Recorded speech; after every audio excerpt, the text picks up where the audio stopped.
Welcome to John's Random Reviews.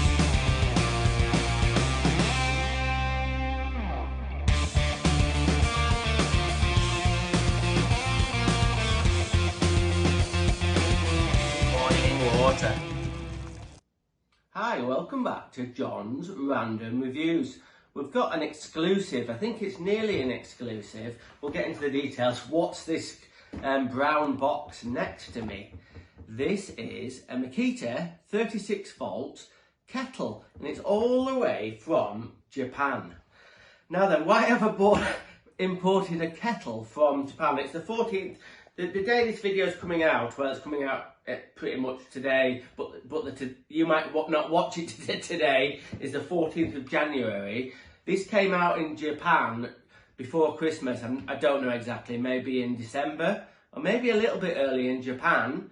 And then recently it's been available in New Zealand, and today it's come out. There's one online seller that sells this kettle in the UK. But 2 weeks ago, I was mad keen to get. I'm sort of like on the pulse of MAKITA.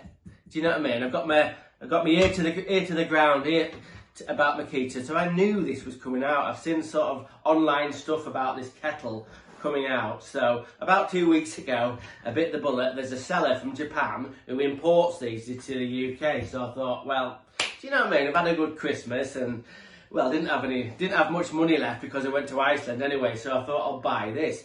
Now it said on the online seller said I'd have to pay for it, but then I'd have to pay an import duty. So this is the rub. I'll tell you about the pricing of this imported MAKITA 36 volt kettle. I'm going to show you in a minute, so don't panic. And this cost 155 quid for this unbelievable expensive. So it's 155 quid, and the seller said you might have to pay another 30 quid import tax. What happens is these tools, it's not a tool, that's the thing. I don't know what the rules are, but I thought it would come into the country, go to the post office, and then I'd have to pay 20-30 quid import duty for this. Anyway, it just got posted straight to my house. Fingers crossed, I'm not going to get anyone some kind of knocking on my door or get an email about saying I owe more money. This was £155. Now then, there's an online seller. I looked at today, 14th of January, online seller called Lawson's. They're quite a good online tool seller. They've got this for sale in the UK for nearly 180 quid. So I've actually saved money. I didn't think I was going to. I thought I wanted to get this review out like as quick as I could. So if you wanted to get one of these, you could see it straight away. And so it's a very, very expensive bit of kit. But as you can see, I got the Japanese one, which comes in this brown box with all the Japanese. I can't read Japanese, but I think the model number is going to be the same. It's K3660D, and the Z means it hasn't got any batteries. That's a naked thing. So anyway, let's get that out of the way. And here it is. All brand new and shiny. The new MAKITA 36 volt kettle. So let's get into it. So first impressions, let's have a think about first impressions. It's not bad. Obviously, it doesn't look like a power tool. It's made out of ABS plastic, very shiny ABS plastic. ABS plastic's okay, but it won't take much abuse. It cracks quite easily, ABS plastic. But the kettle comes on a little stand. I'll just lift that off like that. So this is the stand, and if you look at the back, that's where the two batteries go. So we'll get two batteries on. Now, just a quick note about batteries. I've kind of moved over to trying to buy 6 amp batteries. MAKITA 6 amp batteries are very expensive. I think the cheapest ones I got online was about 70 quid each. But a lot of people use 5 amp batteries. I think there's some places where it's really, you struggle to get hold of 6 amp batteries, but most people say 5 amp batteries. You can also get 4 amp batteries, which some people use. And back in the day, there was 3 amp batteries. I don't think you can even get them anymore. So I've given this a test.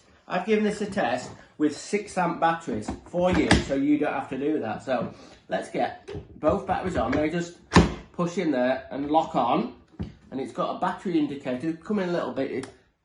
You can see that. We've got 3 bars on each one. So if I turn it around here, this is the contactors that the kettle sits onto, and this is the on-off button. Now then, underneath this, let's see if you can hear it. Hang on. Can you hear that little clicking? Under the base here, it's got a little button. And that is for, if it gets knocked, if you're boiling it, you've got a full kettle of boiling water and it tips over, it will knock it off. It will knock the power off. Now I'm not mad keen on that button, to be honest with you. First things first, I'm probably going to take it to bits and get rid of that button. But I get it. It's a safety device. So let's have a look at the top of the kettle. So it's got some when it's shut like this, it's got some release tabs like that, and you push them in, and then it opens like that. And it's got a stainless steel inside. I don't know what grade of stainless steel it is, but as you can see, hopefully the cameraman will see, it'll take a maximum of 0.8 litres. Maybe you could take a little bit more, maybe you could get it to 0.9 if you're a little bit naughty. But as you can see, the top, the lid if you like, has a rubber seal round there. And also it's got the big rubber seal and a smaller rubber seal.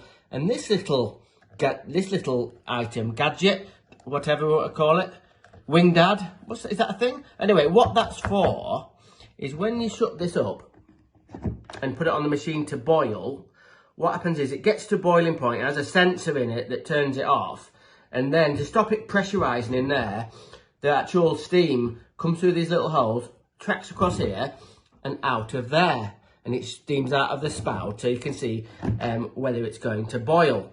And then, well, I'll do a little bit of a demo in a minute.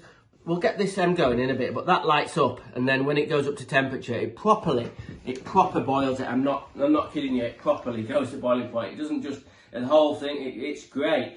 But when you've actually got the boiling water, if you just come in again, what you do is you press this little button down, and then what that means is you can pour it. The pouring spout works.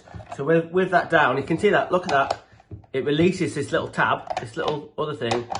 So, and then. Right, muckers, to get it going, you press the little rubber button. It makes a little click and it goes red. Right, it's nearly boiled, as you can hear. So in a minute, it will start whiffs of steam. It's turned itself off. Let's get the top open, see what a crack is. Way! Lovely boiling water. Okay, before we get into more details about this and give this a test, and I'll give you all the numbers. I've done multiple tests, drove my wife mad anyway, and I've really tested this thing so you don't have to. We need to talk about this thing, my baby. Now, if you have watched some of my other videos, or not, this is a Makita coffee maker, and what this is a percolating machine, and it has a little water reservoir on the top, and then what you do is you, in these little pods, you either put in the coffee coffee grinds, or you can get coffee bags. They go in there, and then that sits in there, and then you put your cup in there and turn it on, and it percolates and makes a cup of coffee. Now I've actually adapted this. There's a video. I'd love you to watch a video of how I've adapted that to make that better, and I use this every single day. And so is this going to get not put in the bin? This is going to go into my little museum, Makita museum of stuff that John's got. And is this new Makita kettle going to be used on site or at work every day instead of this? And I've got to say yes, definitely. Now there's two reasons with that why I'm saying that is, the first reason is I'm not really mad keen on really kind of like grind coffee or whatever. I prefer, granulated coffee, cheap and nasty granulated coffee. So a kettle's absolutely fine with me. I love granulated coffee. And so what I'm going to do is I'm going to retire this.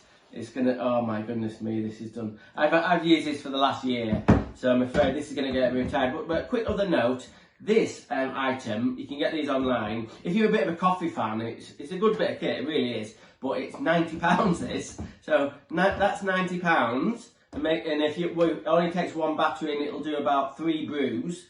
And this monster, obviously I paid £155, and at the moment in the UK there's one seller selling this for £180. Absolutely, let's get this straight, absolutely outrageously expensive. It's just like people are going to go, what the hell? I'm not, you know, you could buy a kettle, you know, and for 10 quid or something, but I'm a Makita fan, so this is a new product, and if you're really Makita mad like I am, I had to get it. So let's get into more details about this. So I've come in a little bit. I've got some water in it, just have a look. I've topped it out to the 0.8 litre. So when that's clicked on there, it seals it, but it doesn't seal it all the way, because I said about the little bit that's sort of like a vent that stops it pressurising. If you tip it up too much, it will start leaking. But let's have a look and see how much. Look at the angle of that. You can, and it's very sturdy. Let's see, like that. Drop it.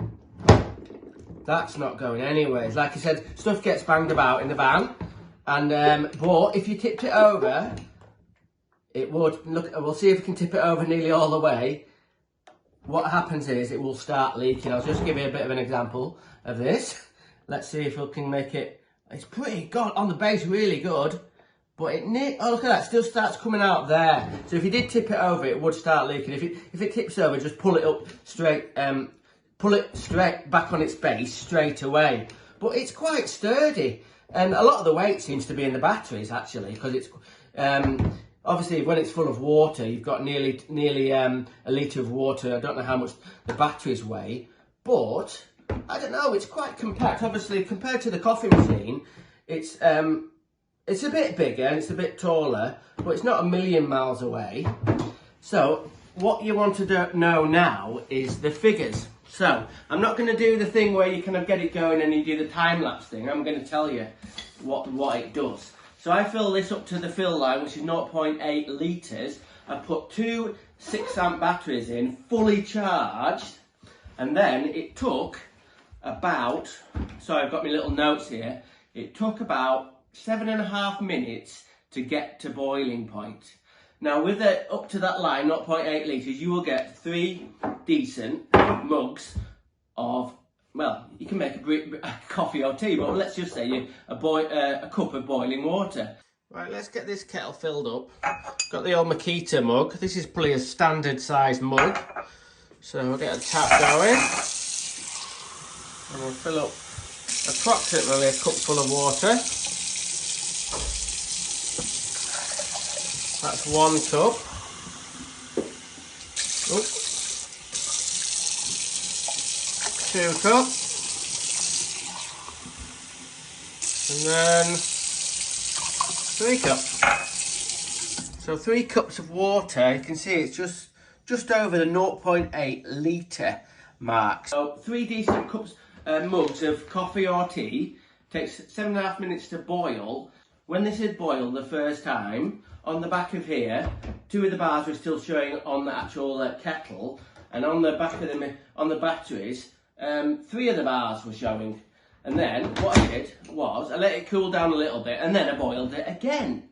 So on the second boil, same again, it was nearly full, 0.8 litres. It didn't get to boiling point. It actually cut off on the batteries. What I mean is it cut off at the batteries, and the water, it got to 85 degrees, which is, it only needed a little bit more juice to get to that boiling point. But I think 85 degrees, come on. You know, some people like a really, really hot brew. My wife, for example, I'll make her a tea straight out of the kettle, not a normal kettle, and she can neck it straight away, asbestos tongue. Anyway, I don't like it like that, so 85 degrees is absolutely fine with me. So, anyway, to recap, 2 6-amp batteries, you can nearly boil it twice. So you can make nearly 6 brews, but the first brews are going to be really boiling point. So is that the most efficient way to do it? Well, I'm not sure. I did it the other way. I did the test. What I did, I filled a cup full of cold water, poured it in, and then boiled it, and then did the same thing. And I managed to get 5 brews out of it before the batteries went on 6 amp batteries. So probably the most efficient way to do it is just not fill it up. And then if you were going to have a couple of mates making brews for, that would be fine. But if you're just making brews for yourself, you either just put a bit of water in, so it just boils what you need, or what I did before, another test I did for you, my viewers, is I boiled it with it full, and then I made a brew, and then I left it for 2 hours. I have my brews. I have a brew before I go to work, and then I have a brew about just after 10, and then I have a brew about 12:30, then I have a brew about 3 o'clock in the afternoon. So let's say it's two and a bit hours. Left at the kettle, two and a bit hours. Just sort of, I don't know, it's not that warm in the UK here, but it was, let's say the water was boiling, and then I left it in a room about 14 degrees or something. So, and then after 2 hours, the water in here was still about 45 degrees. It's still quite warm. So then I pressed the on button, then made another brew, and it didn't hardly take, what that means is it didn't take that much amount of energy to boil the kettle. So in the morning when I get ready for work, what I'm probably going to do is just fill this up to the fill line, and then I have generally 3 brews in the day. So with me, I'll be boiling it at 10 o'clock, and then making a brew, and then at dinner time there'll still be a bit of warm water, and so it won't take that much energy to take it back from 50 degrees up to a boiling point, and then at 3 o'clock I'll do the same. So I think it will it won't do these batteries in. What I mean is I bet there'll be a bit of charge on these batteries, 6 amp batteries. Now if you haven't got 6 amp batteries, some people don't at all, and you've got 5 amp batteries, which these are, I've got a couple of 5 amp batteries. When you if you have a full kettle, it will do at the first brew of 3 cups, 3 full cups of brew, and then it really won't do much else with them 5 amp batteries. And my 5 amp batteries are maybe a little bit old. Maybe you could, if you wanted to brew after that, you might be able to fill a bit of it up and then nearly get 1 more brew, so you get 4 brews out of the 5 amp batteries. I haven't got any 4 amp batteries to test that, so there we go. Am I impressed with it? Yeah, I am. And I think, like I said, that my coffee machine is going to get retired, going to the MAKITA sort of retirement home, and this is going to be my new kit for making brews in the day. So if you fancy brews on the go, let's say you're on a site, you've got no access to some power, 240 power, or whatever, or you're camping, this will be absolutely great for camping. But you'd have to take loads, if you were away for a few days, you'd have to take a load of batteries. But if you're camping, and my missus drinks tea, so this will be perfect for brews and coffee and tea. And also, a good thing about it, just bear with me a minute, hang on. If you were going camping, let's say you're camping, and then you make your tea and you've got all the stuff to wash up. We've got a dishwasher at home, and no one likes doing the washing up when they're camping. I don't. I'll tell you what, I always sort of leave and try and get the missus to do it. But anyway, and then you think, oh, I can't be bothered to get some hot water. Maybe you're in the middle of nowhere, so you could boil a bit of water and put it in the old washing up. This is one of them washing up buckets, and when it boils, you have to put in a little bit at the bottom, mix it with a bit of cold, a bit of the old fairy liquid. You get a lot better. Obviously, it's easier to wash stuff up with warm water. So that'd be another good application for this MAKITA 36 volt coffee, for this MAKITA 36 volt kettle. So to recap, hang on, let's another recap. It's very, very expensive. It is too expensive. It's outrageously expensive. Not many people are going to buy it. I think this thing should be the same price as this. I think that's a 90 quid tool, and that's expensive as it is, but not 170 quid. But I got it. I'm going to use it every day, and no doubt, workmates are going to be going, "You're going to make me a brew. You're going to make me a brew. Can I use your brew machine?"